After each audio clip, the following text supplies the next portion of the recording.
Γεια σας παιδιά, Τζόκερ εδώ και σήμερα ήθελα να σας δείξω πώς θα πάρετε πολλά λεφτά στο GTA Online. Λοιπόν, αφού είστε στο GTA Online, ανοίγετε, βασικά σας στέλνουν μηνύματα για mission, ανοίγετε το κινητό, ας πούμε βλέπετε μηνύματα, δεν πρέπει να είναι haste, από αυτά τα, για όσοι δεν ξέρετε τι είναι το haste, είναι αυτά τα mission που σας τα στέλνουν πράσινα, δηλαδή είναι γενικά το λόγο τους είναι από πράσινο και γράφει ότι γράφει. Απλά να είναι από παίκτες ή από τον, ας πούμε, Lester, Lamar, Simon, γιατί είπα Simon, συγγνώμη, και τα λοιπά. Τέλος πάντων θα σας εξηγήσω. Λοιπόν, σας στέλνουν ένα μήνυμα, ανοίγετε το κινητό σας, το αποδέχεστε, ας πούμε, και το αποδέχεστε τέλος πάντων αυτό το μήνυμα, μπαίνετε στο mission και αρχίζει το mission.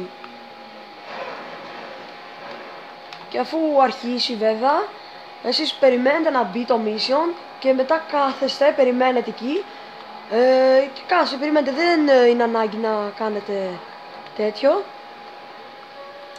κάτι, γιατί στα haste πρέπει να δουλέψει, γιατί άμα δεν δουλέψεις για ένα χρονικό όριο θα σε σταματήσει.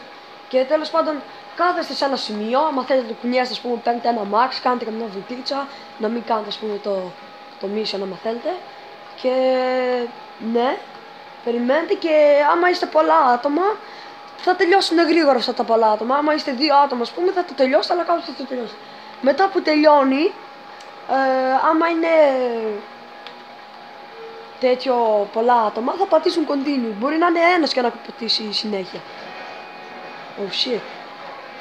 Και θα πατήσουν τέλος πάντων continue και θα πατήσετε κι εσείς να συνεχίσει αφού τελειώσατε το πρώτο mission.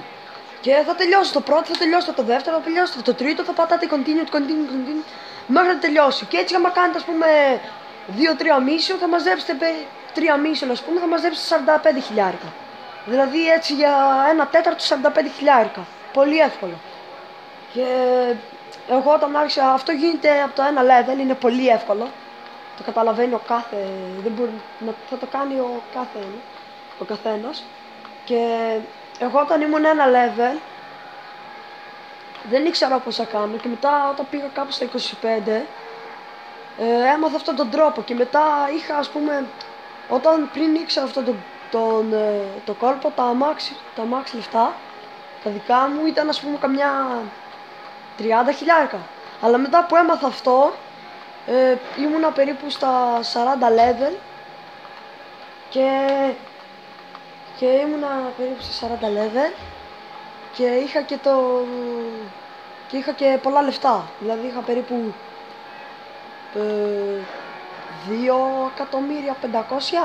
κάπου εκεί είχα. 2.500.000 εκεί, κάτι άλλο, πιο πολλά γιατί δεν μπόρεσα. Και έκανα αυτό το πράγμα που σας είπα εγώ τώρα και εντάξει, είχε αποτέλεσμα.